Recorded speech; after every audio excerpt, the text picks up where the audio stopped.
Welcome to downtown Oklahoma City, and welcome to the Ronald J. Norick Library. Hello everybody, I'm Mick Cornett. I'm the mayor of Oklahoma City, and this is the Mayor's Magazine. On this month's show, we're going to give an extended look and wrap up the MAPS projects. Over 11 years in the making, and we're going to be visiting with Ron Norick, the former mayor of Oklahoma City, who was instrumental in the very early days of MAPS and is currently serving on our River Trust and has stayed a vital part of this process throughout the length of the projects. Thought it'd be a good time to go back and take a historical look at all of the MAPS projects and how we got to where we are today. Ron, welcome once again to the Mayor's Magazine. Thank you, Mayor. Nice to be here. Well, Ron, let's go back in time and first of all to the Oklahoma City that you grew up in. What was Oklahoma City like, and how did it differ, and what transpired to make the MAPS projects necessary? When I grew up, when I first started driving, the place you went was downtown Oklahoma City. That's where all the theaters were. That's where all the shopping was, and we did what, like most teenagers at that time, what they called drag Main. And I just remember from growing up how much fun it was to be in a city that was vibrant, and then over my years of growing up to an adult, going to cities that had activity. And it seemed that our city was headed the opposite direction like a lot of cities. I think that it was just that time when the shopping centers, started to develop around the country, and urban sprawl, we'll call it, as city people moved out of what I'll call close to the inner city. A lot of it had to do with just the economic times and new developments and so forth. And so that was the time I grew up. I remember that very much, just being a part of a vibrant downtown. Your father served split terms as mayor of Oklahoma City, so you were exposed to city government and city planning at a very early age. How did that shape how you looked at the city later? Well, actually, it's kind of funny because during the time that he was in office, he was actually in council when I was 10 years old in 1951. He served 4 years council and then chose not to rerun. Then he came back and was asked to run for mayor, and he did that. He was served mayor one term, then he was defeated one term, then he came back and served again one term. But during all that process, I was either going to school, either grade school at the beginning and then college, and then I was working in the plant. And really the farthest thing from my mind at that time was being involved in the political life, because I watched him and I watched my mother, just how much time it took away from home. My sister and I used to, well, we still do, we tease them. We spent probably 90% of our meals at Sheen Drug at 30th and May Avenue because Mom and Dad were off doing something. Not that we were neglected, we thought it was kind of cool. We got to be by ourselves all the time. But, that was really, I spent more time in the business, and really did not spend a lot of time in the political arena other than campaign time. I'd go help him campaign. Of course, I was always kind of in it because his secretary at the office, Glenda Phillips, was very, knowledgeable about what was going on. And so I'd sit and visit with her some, but as far as really getting involved with it, I really didn't, other than maybe what I'd read in the paper or saw on TV or so forth. The 1980s was a tough economic time in Oklahoma City, and you became mayor in the latter half of that decade. Discuss Oklahoma City as it transpired when you took office. What was Oklahoma City like? Well, if you recall, Penn Square in the early 80s had collapsed. The oil boom bust, cycle had been through in the early 80s, and I'd spent time talking to Mayor Coates, and he came in at a tough time. He came in when tax revenues and things were really headed south pretty drastically. When I came in, they had fairly well stabilized, but they were still headed the wrong direction.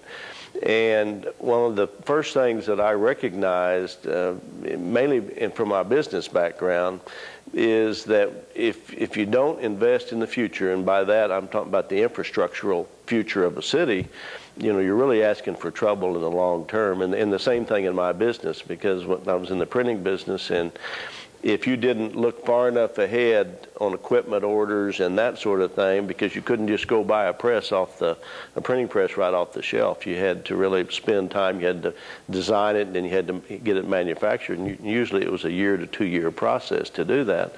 So the same thing really on the city. And so the first few months, obviously, and I'm sure you're going through the same thing. You're really just trying to get your feet on the ground. You've got an advantage over me. At least you had counsel for a couple of years. But as you know, if you just come in without any experience, your first year or so, you're really just trying to find, who everybody is and where everything is. And so economically, I'd say the city was at best going sideways. It had just come out of some pretty tough times when it was heading the wrong direction, not from the people standpoint, but really from economically the standpoint. And from a mayor's perspective, there's always an urge to try to create jobs, create good jobs, and an opportunity came up. Oh, absolutely. There were several opportunities. I remember American Airlines gave us a couple different opportunities, and each time we would go, and in this case I went with Governor Bellman to visit Bob Crandall at American Airlines on a couple occasions, and that was when we finally kind of got the taste of, we really need to try to create some jobs. And at that time, the big buzz around the U.S. was the aircraft industry, that it was just going to flourish forever, and jobs creation, going to be more airplanes and more people flying and all that sort of thing. And we were not successful. And even on the American Airlines, we had asked the people to vote a tax on themselves if they were willing to do so. If we got the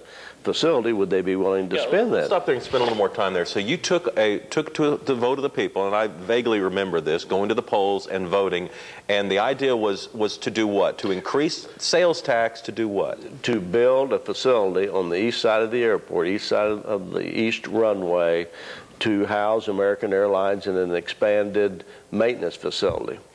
We voted the tax. The people said, yes, if they come, we're willing to do that. As it turned out, American went to Ross Perot's Airport Alliance in Fort Worth, and then part of the new jobs went to Tulsa. Then a little bit after that came with the federal government and the U.S. military a project called DFAS, which was to do all the accounting work for the federal government militarily that was going to be consolidated. And there was a big push to have that facility. So the county organized a sales tax election with the support of the city and the chamber and everybody involved. And that sales tax passed. And again, if they would come, we would build this accounting, basically a back office facility, so that all the military payrolls and all that type of thing would be housed here in Oklahoma. It was worth several thousand jobs. Well, again, the government decided they ended up leaving it in a regional basis as they had it at the time. So again, that sales tax was not enacted. And after those two tax votes, and this last one, if I recall, it was somewhere around 1990, 91 maybe, when the DFAS was going on. And that gave me a thought at that time. And in fact, well, I'm getting a little bit ahead of myself. Then came along the United, and it came along in around 90 or 91, but they were all followed within about a year of each other. And so we tried for a third time and asked the people, okay, if United Airlines will build a maintenance facility, create up to, they were talking about at the time, up to 10,000 jobs, but starting with 5,000 jobs, would you be willing, the citizens of Oklahoma City, or in this time also it was a county tax, the county sales tax, would you be willing to do that? The voters again said yes. So we've had 3 times that the voters said yes, trying to bring somebody in to our community, and all 3 times those different companies or the government, whichever case it happened to be, said no. So we were basically left on the doorsteps, and especially with the United. I mean, I was literally in Chicago the 2 nights before the decision was made. Basically the decision was made that night to pass it on to the board. And then 2 days later, when the board met, I got a call from Stephen Wolf, who said, you've done a great job. It's that same old, really what a wonderful proposal you all had a wonderful city, but we're not coming to Oklahoma City, the bridesmaid again. And so after 3 times, really got kind of discouraged about trying to go out and ask the voters of force to bring somebody else in. And so you decided that, hey, if the voters are willing to vote for something, they believe in Oklahoma City, they want Oklahoma City to do better, maybe we should invest in ourselves. So what happened next? That's exactly it. During all this time also, the city, I was looking at the infrastructure of the city, and we had a bond issue in 1989 that passed, and it was the largest bond issue at the time. Again, there was another one in 93 that became the largest. They just keep getting larger. We had not passed a bond issue since approximately 1976 of any major proportion. There hadn't been anything. So we had about 13 or so years in there that we just hadn't put any money in the city. So I was looking at that, and during the process of reviewing with the city manager, the streets and the bridges and all the things that go along, parks and everything that you use bond money for, I got to asking them about the buildings that the city owns, like the convention facility, like the library, like the Civic Center Music Hall, the ballpark. I said, where is the money, where's the maintenance? Because we'd been through the budget process now. I'd been there long enough, been through 3 or 4 budgets, and had noticed that there really just wasn't any capital money being spent on any of our facilities. And I said, at some point, these things are going to crumble around our ears, so we really got to look at it. And that's when the thought came up that if people are willing to vote a tax to bring somebody else in, I would almost bet you they would be willing to vote a tax on themselves to improve themselves, because it wasn't an easy sell, but it was easy to convince people that let's invest in ourselves first. Mm-hmm. Everybody kind of understood that theory. And so after getting kind of beat down 3 times, and the last one really united when we thought we were so close, that's when really the real detailed thoughts, and it really related to the infrastructure of the city. We just weren't taking care of all of it, and I didn't feel like bond money should be used on some of these things if we could. We just didn't have the bond capacity that we could do it, and pretty soon we was going to be in a position where these buildings were going to crumble. So maps started to materialize. What project did you come up with first, or did you always think it was going to be several projects? And did you have a name? How did the name MAPS come about? Well, it's interesting. The name MAPS, we were starting to meet. It was Buck Buchanan. It was County Treasurer. It was Don Bound, myself, Bill Johnstone, Ken Townsend, and Frank McPherson. Joe Barnes was a county treasurer, and that really started kind of the nucleus of trying to think of some ideas of what we could do.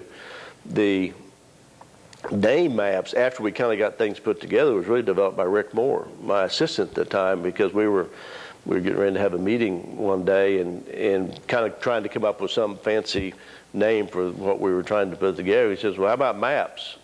I said, that sounds pretty good. And then Metropolitan Area Projects.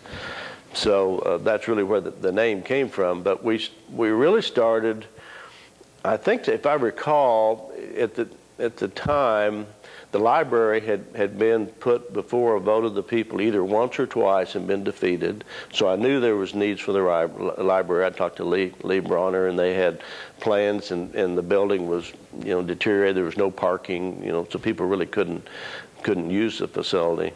The ballpark, I had been contacted by Branch Rickey, and I think Branch is still the president of the league today.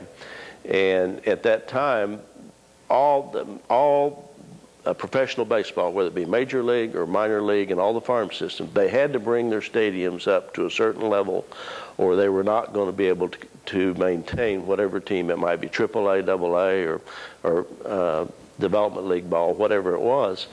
And they came and looked at our stadium and said that we were going to have to make major improvements to that stadium to be able to keep the team going. the same time, Laureate from New York had purchased the team from, you may have to help me here on the name. Yeah, Bing and Pat, yeah, Hampton.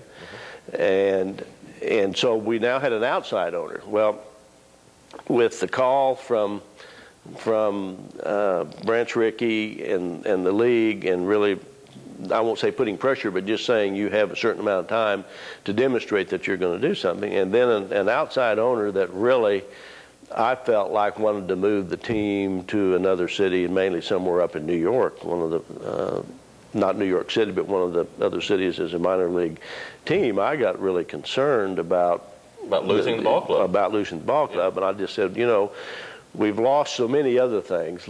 We can't lose what we've had. This is our team. We cannot lose that. So that's when Mr. Gaylord got involved and his people and really purchased the team at at that time, the highest price ever paid for a AAA team from Jeffrey Laureate at that time. And so at least we had local ownership. And then at the same time, we started looking at the ballpark as to, do we renovate it or do we move it or what we do? And I've always felt like, just looking at what other cities have done around the country, that if we can centralize all of the facilities into the downtown, you have a much better chance of other industries like the hotel industry and businesses coming to downtown, locating their offices, if it's all there, and not have these facilities. There was a time when facilities were being, you know, built out in the rural areas, mainly because, probably because of parking or land costs. Mm-hmm. But well, the Dallas Cowboys went to Irving, the Patriots went to Foxborough. I mean, all of them. The Detroit moved to Pontiac. You're absolutely right. They all moved to the suburbs. All moved, and now the trend is to all move back. And the reason is because you've got something to do when you're downtown. It's more than just a one event. You want people coming to your area and being able to do more. That's the reason I think the basketball has been so successful here, and the hockey and all the sports. And we're going to get more of the Big 12 and things like that, just because there's something to do. There's some synergy downtown. Right. Yeah. And so it became pretty clear to me early on that we needed to move the ballpark for a couple reasons. One, if to renovate the ballpark meant we would have to lose a season at the ballpark. Well, it's really tough to get fans back after you've told them we're going to have to go somewhere else and play. I didn't know where we was going to go play, and neither did the team. And I said, you know, we've just got to get this ballpark, I think, downtown. And trying to locate land was a little more difficult because we had to, you know, put a lot of pieces together. But that was probably one of the first projects, just because of the push. Right. The league was putting demands on you that you needed to get going. We had if I recall, we had like 2 years not to have the thing finished, but 2 years to have definite plans on what we were going to do. And of course, it's turned out that it's still one of the premier ballparks in the country. So that was really kind of one of the starts. And the political process of putting these together onto a ballot, did you poll it to see exactly what might be popular or when you should do it? Well, we actually polled it after we had decided to put it on a ballot, and the poll was scary. We had one project that was passing at the time, and that was the library. That was the only, and if I recall, it was something like 53 or 54%. The ballpark was in the 20s. The convention facility was in the 20s or the 30s. The river was close. It was in the 40s. Transportation, I mean, it was, from a polling standpoint, you know, if you and I'd read these polls today on our political future, we'd get out, you know, because we'd say we don't want to get beat that bad. But it just took, it took a lot of people going out talking and convincing people and really start to talk to people about what it meant for the future of the city, and people finally started recognizing that it really was the future for the city, and they were willing to spend just a little bit of, you know, money to do it. But somebody decided we needed to vote them all in one vote and not individually. How did that take place? Well, we had been, after we talked about all these different projects, and the city did some studies on the convention facility with Coopers and Libron, and we did some things and tried to start putting some things together. Fred Hall did work on the arts and brought his committee report back. When we finally kind of got all of those organized. Then, up to this point, it had been a non-public committee. I did not appoint a committee that had to abide by the open meetings law, and not because we were doing anything bad. I just knew that to get the best brainstorming, you need to talk where you're off camera, and you're not going to be reading about it in the paper. And so we had gone through the process and pretty well knew what we wanted to do, and we thought how we could fund it, and that would be a sales tax. And then I appointed a council committee, so at that time it became public, and at the time Jackie Carey was a council person from Ward 8, and I put her on as chairman of that committee to start sifting through. Well, during that process, up to that time, everything on the ballot, in fact, on the law at the time, and still is at the time, on bond issues, you have to vote each item separately, depending on whether it's streets or sewers or parks or whatever. So nobody had ever put anything together, and I said, you know, I think the only way this thing passes is to put it together. If you vote it separately, I think we'll get beat. And a lot of it was because by then we were just starting to run poll numbers. And I said, yes, if you're for the library, you'll vote for the library, but you may not be a baseball fan, so you don't want to spend, you know, $25 million, so you'll check no on that one.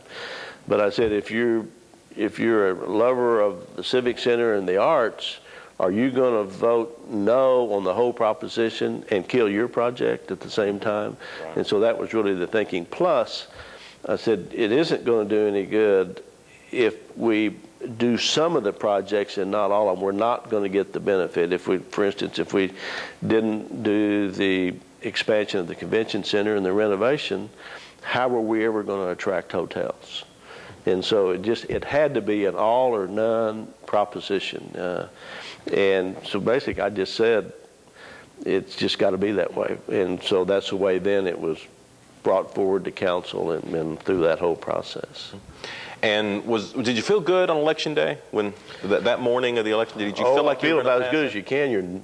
Your stomach's knotted up. You know, I knew it was going to be very close. The polls had been very close, but the last 2 or 3 weeks we could see at least the polls. But you know, polls are not very accurate, as everybody knows that's been in the political life.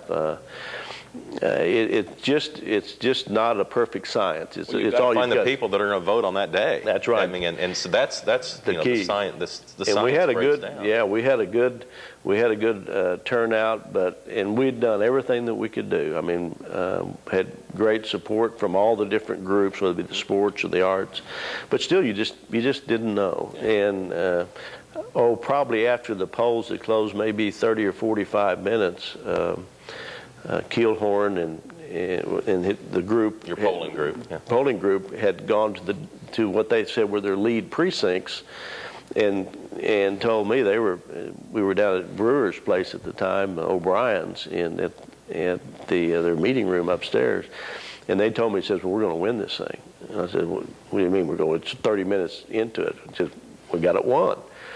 Well, you know, you go upstairs and the TVs, all the first reports were probably the first 2 hours where we were behind, and behind pretty significantly. Mm-hmm. And I'd run back downstairs and they'd say, yep, we got it won. We've checked our key pre, we got it won. I said, you guys are making me nervous. You know, this is not this. And so I go upstairs and you try to put a happy face. And then if I recall, about 9:30 or 10, when most of the precincts, the latter ones started coming in, it started changing, and it was just, it was an unbelievable time. And I remember that night, Frank Keating was campaigning. It was when he was starting his run for the governor's office, and he was down there. And I think that's the first time I'd met him, when he was down there. But he stayed that evening. But it was a fun time. But it's like all elections, you may think you're going to win by 80%, but still, until those ballots are counted, until you know the results, you're still nervous.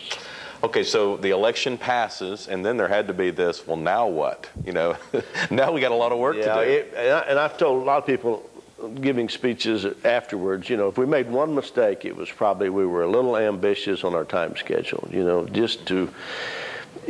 like I told them, I said, if we were building one big facility that was $300 million, we could have had it done in 4 or 5 years. But to try to build 9 pieces and make sure that that last piece doesn't run out of money, or the last two, whatever it is. You really have got to have everything planned. So time we acquired the land and all the engineering studies and the EPA studies and all the things that you have to do, we were probably, I'd say, 3 to 4 years aggressive. I really thought that the election was in December of '93, so '94 was our first year. I would have really thought by probably 2000, right at 2000, we would have been, finished. Well, we're here in the library of 2004, and it's not the last one. The river is close behind, but we're still working on projects, and it's been really a little over 10 years now. So that's the only thing. Now I think what's been done has been fantastic. I think the quality has been really good. I think the public has accepted it.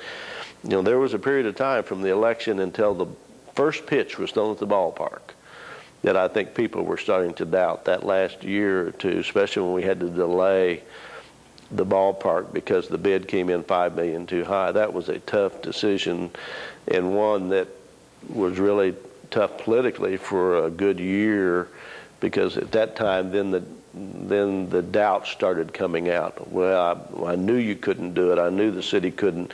There were a lot of concerns about whether the city could do it. I always had faith in the city. The city's got great staff, got great engineers, got great people. And unless you're down there like you are, you may not know that. But they're good people. So, there was those naysayers, and so we had to get by that time. But once that first pitch was thrown, the light went on in a lot of people's minds, and they said, I believe this really might work. And that's really about the time you left office. It was 2 days after I left office. The first pitch was on Thursday, and Kirk was sworn in on Tuesday, and Kirk and I both threw out the first pitch 2 days after I got out of office. Well, the idea of doing this interview and the time we open up the library is that the MAPS projects are, for the most part, completed. We're still going to have some to do on the river, and probably have a grand opening later this year or early next year. Right. But as far as structures go, and I think once people saw water in the river, a lot of people thought, well, the dams are built, it's substantially completed. This really wraps it up here in the summer of 2004. We're going to do more on MAPS and wrapping up the MAPS projects some 11 years after the citizens of Oklahoma City voted to tax themselves a penny on the dollar to build 9 magnificent projects. More on MAPS on the Mayor's Magazine when we return.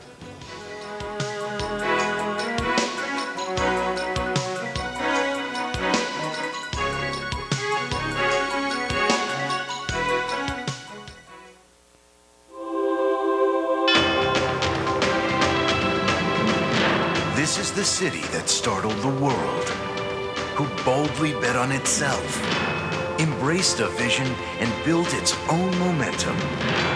How did it happen? Collaboration. It seems we're better than most at working together, which is the real key to building a great city. Oklahoma City, capital of the new century. You're watching City Channel 20, a public service of the City of Oklahoma City. Welcome back to downtown Oklahoma City. We are inside the Ronald J. Norick Library. Hello, everybody. Once again, this is the Mayor's Magazine. I'm the Mayor of Oklahoma City, Mick Cornett.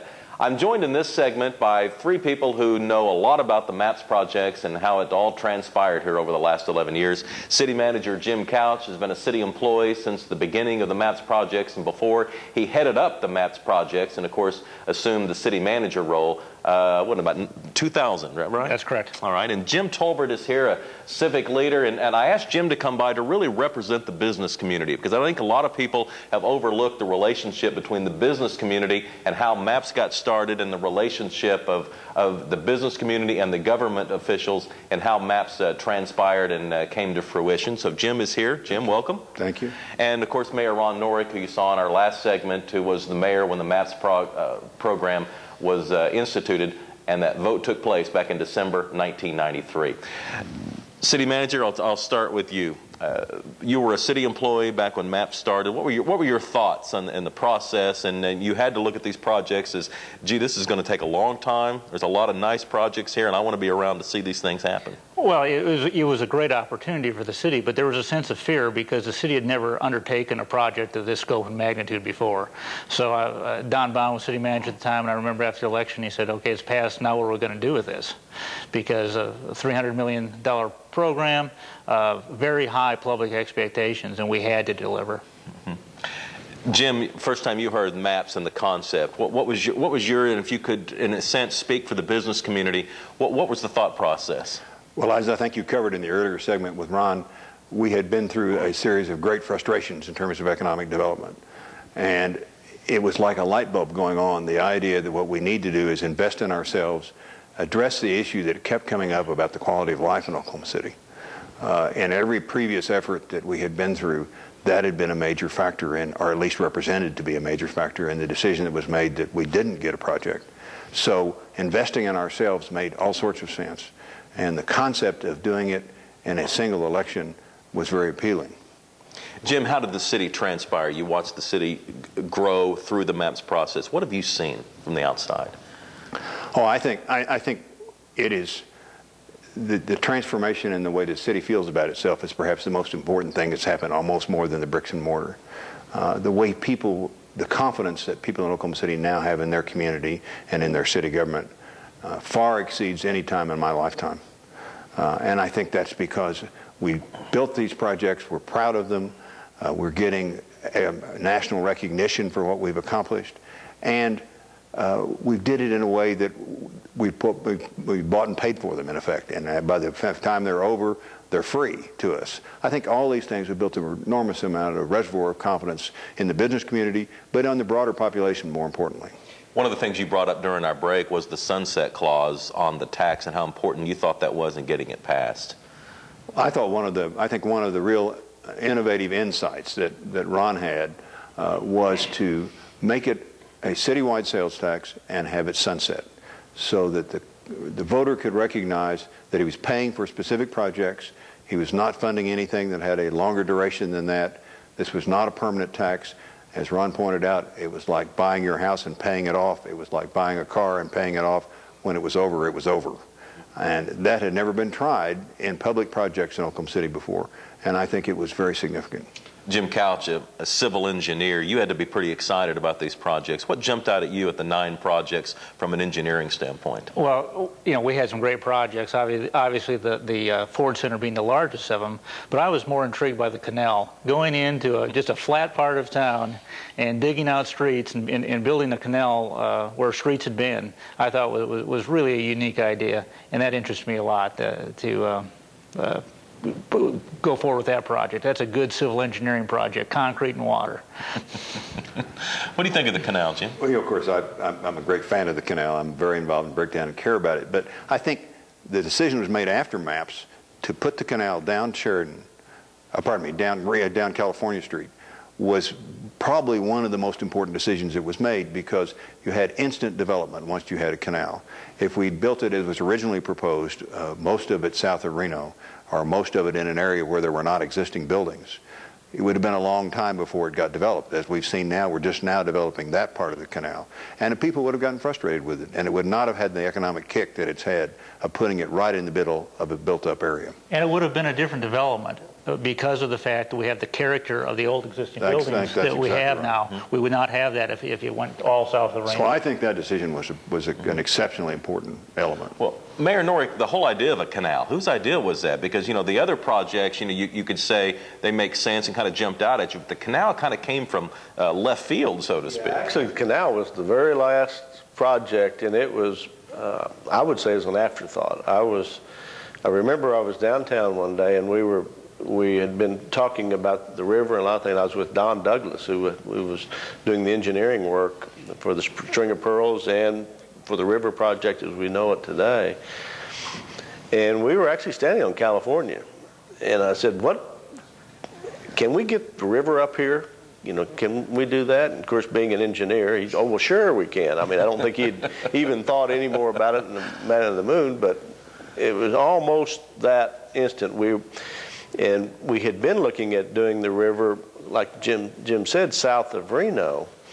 And that became a real political battle after we voted maps on where we actually put that river. So it wasn't as easy as maybe I'm making it sound. But I'm like Jim, I looked at that area and I said, we've got these old buildings, and I'll bet you if we could put that canal there that people would spend money and renovate, and we've at least have some infrastructure around it. Where like when we talked about south of Reno, it was just basically dirt, and it would have probably been very unsuccessful. As it's turned out, the $15 or $18 million that we spent on that was by far the best, probably $15 or $18 million of any of the projects. Go ahead, Jim. I think Ray Ackerman probably has the guy that had the original idea. He was, as Ray so often did, had kind of a lot of wild dreams and articulated them very well. But he envisioned the idea that we needed a canal like San Antonio. And he sold that off and on for a long time in advance of that election. Jim, you've done a lot of developing through the years, so let me ask you about the river. I think the idea of putting water in the river makes sense from an aesthetic point of view, but did we ever anticipate the demand for the development that would take place for 7 miles on both sides? It's almost as if, in some instances, we're having to hold people back because people are really excited about development opportunities. Well, I think partly it has to do with the excitement about Oklahoma City in general. But no, I don't think anybody anticipated that we develop this quickly and the interest would be this strong, and that there would be this kind of immediate potential. Long term, certainly, but we had been trying to do that with a string of pearls for the previous 20 years and had no success at all. So we had not, I don't think, had anything in our experience that prepared us for this. But as you suggest, the water in the river is a great wow. For a city that's mowed its river all of its life, all of my life, that's a remarkable thing. Mm-hmm. Any comments on the ballpark from either of you two? Well, the ballpark really was the turning point, I believe, in maps, because there was some time when people were impatient for the completion of some of the projects. And if you recall, that there was some delays on the ballpark too. And there were some successes out at the fairgrounds.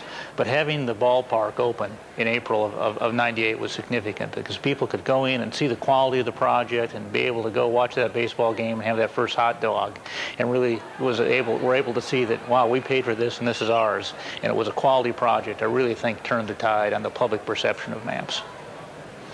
And the Cox Center, Jim, was something that really the business community needed. We needed more convention in a larger space. And we had always had the chicken and egg problem of how do you attract hotels without a convention center, and how do you support a convention center without hotels. But obviously, the thing the city could invest in was the convention center. And we'd once had a premier facility that had aged and had become somewhat obsolete. And I think it was a brilliant inclusion in the MAPS project.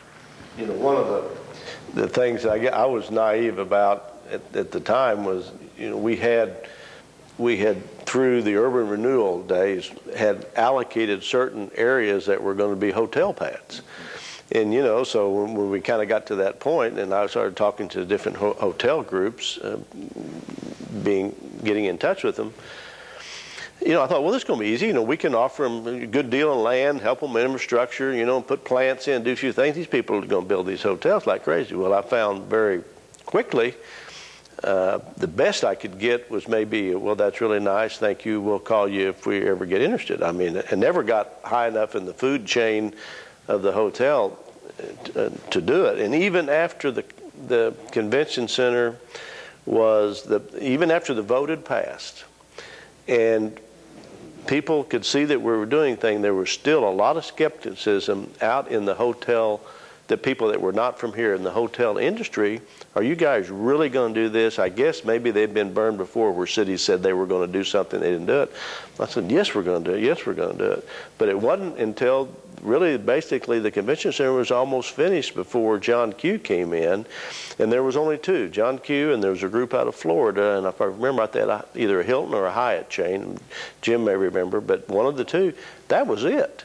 That we had that even were interested, and even then there was a lot of skepticism. So it was a tough deal. Now there's probably some of those people that passed on Oklahoma City, 8 or 10 years ago, that maybe wish they hadn't them, because I think those hotels are doing very well, and they're going to continue to do well, and I think convention business is doing fine here. When you say John Q, you mean John Q. Hammonds, from yeah, I'm Springfield, sorry. Missouri. And he's built the Renaissance Hotel in the downtown area and followed that up with the Courtyard by Marriott next to the arena, and is now proposing a third hotel, an Embassy Suites, which would be over south of Reno, over in the Bass Pro area south of the ballpark. Yeah, he stepped up. He's, like I said, he really has stepped up the plate and really provided the hotel space. Because like Jim said, it's a chicken and the egg. And when I first got in office those first few years, I thought, well, there's no chicken and egg. We got land, come build a hotel. Well, it didn't quite, the economics aren't there. And so that's really the reason the city commissioned that first study on the convention facility. What do we have to do to upgrade that facility to even attract a hotel? And that's the reason we went as far as we went on it versus maybe just doing a little bit of work. And obviously it still needs more, but you've only got so much money, and you got to do the best you can with what you have. When I look back to my perceptions of what I thought maps would be on the night of the vote and what it turned out to be, the canal exceeded my expectations, but also I think the Civic Center exceeded my expectations from what I thought it would look like. Mayor Norick, talk about the idea of almost gutting the insides but leaving the shell. I'm sure there was some thought about building just an entirely new structure. There was a lot of pressure from other groups to completely not even do the Civic Center and build another facility in downtown for the arts. And I fought that hard and said, we can't do that, because what you'll end up leaving the city with is a building that we have to maintain with nothing in it. And I said, we're not going to do that. We can't maintain two facilities. But I felt like the structure of that building is so pretty. I mean, it's just magnificent, that Gothic structure that we have with the county courthouse and city hall. They're all built at the same time back at WPA funds during that time. I said, we just have to maintain it. And I didn't know how they was going to do it. And they basically just gutted the inside of that building and just left the outside. And it's a magnificent building. And we had the architects who ultimately had the job I was served on the committee with Fred Hall that did that, and they had that concept from the beginning, and they articulated it very well. Well, from an engineering standpoint, was there ever any thought, well, can the outside shell stay up? I mean, is there anything we're tearing out that needs to stay up? Yeah, absolutely. That was a very, very difficult project from the structural engineering standpoint. You don't know the strength of the concrete. You don't know how much bearing load you can support with those old walls and such. And you're going to support a new performing arts hall, state of the art. It has to be just as solid as a rock because of acoustics and performing requirements. And it was probably technically the most difficult part of the whole MAPS program. Well, let's switch to the fairgrounds. Some work was done out there, and because there's always immediate needs for the horse show business. In fact, we're facing that here in 2004. But back then we were facing it, and you thought it was important to get some money out the fairgrounds. One of the first, what I'm going to call big meetings I ever had, was when the chamber asked me to go with them to AQHA headquarters in I think it's Amarillo or Albuquerque, anyway, and because they were going to leave. And I didn't realize quite at the time all the economic impact, but as I was getting ready for that meeting, I started seeing all the economic impact, and I said, we really have to do something. And at the time, we told them at that meeting that we would make some plans and get back to them. We didn't know what those plans were going to be. Well, then that was about the time we were planning all this maps and what we were talking about. And I said, we really need to put some money out there. And we ended up putting, I think, $12.3 million or $12.5, something like that. Really a small amount, and probably put a Band-Aid, but it put the Band-Aid on to at least help the equine industry be able to stay in here. And we built some new facilities, some new arenas for them and so forth. But we're back to that time again. I mean, again, you look at those buildings, the fairgrounds was built, if I recall, in the early 60s, late 50s? Does that sound right? It used to be out by Douglas? Right. Well, it's the same thing. It's 50-year-old facilities that we've kind of patched. And there's a lot of activities out there. So I'm very supportive of us keeping money out there, because that really supports a huge industry that brings lots of tax dollars. One of the key reasons that I think convention business is so important is that's new money. We're not just churning Jim's money and my money in the city. We got new money coming in here and providing jobs and opportunities, and time that cycles through the economy 6 or 8 times. That's wonderful. And that's what that is at the fairgrounds. And so we I won't say threw some money, but we allowed some money.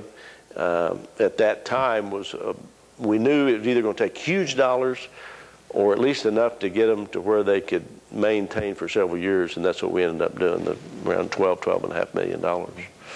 The transportation aspect, what exactly did that involve?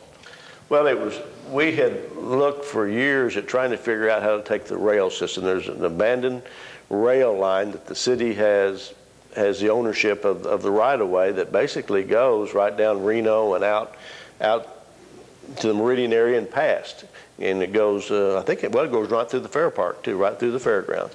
We wanted to convert that to a transportation system, a rail car trolley, but also have a trolley system within downtown Oklahoma City, lay the tracks. I remember growing up that there were tracks here, and I remember riding the system back when I was going to the Y, learning how to swim back buku years ago. But we wanted that same thing, and that was the only part of the puzzle that required some other money other than maps. We didn't think we had enough money in the budget, so we asked that we could apply for $15 million worth of federal aid through the Federal Transportation, one of the committees, infrastructure committees, and then we would do that. Well, we didn't get that piece of the pie done, so we ended up having to convert to rubber tire. But I hope someday still we can do it. And it's not from a transportation standpoint. I mean, it is transportation, but it's more from a tourist standpoint. I think people would come into our city and enjoy it. It's like we're going to do on the river. We're going to put ferry boats that are going to go all the way from Meridian to the Section G, which is right there on the canal, not for speed, because you can drive faster. But it's just going to be the view, and it's going to be the experience. And so when people leave this town, we want them to say, "Wow, you ought to go to Oklahoma City and ride the boat, or you ought to go to Oklahoma City and ride the train downtown, or the trolley through downtown." That's what it was all about, and we just didn't do a good enough job in Washington to get that done. Let me ask the city manager: Have people looked at the MAPS projects and said, there are additional ways that the MAPS projects can be used, like extending the canal? I know is a concept. What as a concept, what do you foresee there? Well, sure, that's been discussed. Could we extend the canal up? Could we extend the rivers down, primarily toward the east? And then, of course, we've got future opportunities at the Cox Center, because we have the old bowl, and now because we have the additional new 3 hotels, or 2 hotels, a third one planned, and the Skirvin planning to be reopened, we're going to have a need for more convention space. And how do we address that issue as far as converting the old bowl, or building more exhibit floor space and convention space at the Cox Center? So those are the primary areas that I see.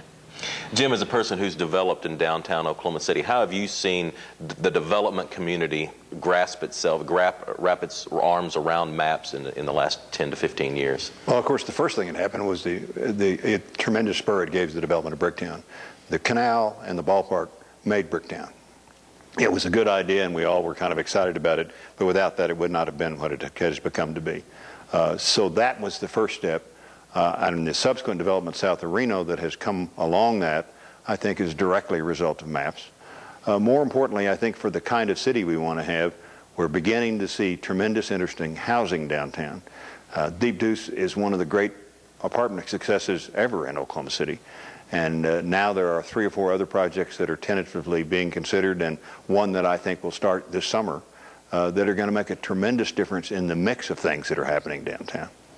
And we're in the 9th and what I'll call the final MAPS project, and one we haven't really talked about, the downtown library. Jim, your thoughts, having been through it, and I know you've taken a tour. It is visually, in many ways, the most exciting thing we have done, because it was built from the ground up. It's an architecture of very distinctive style.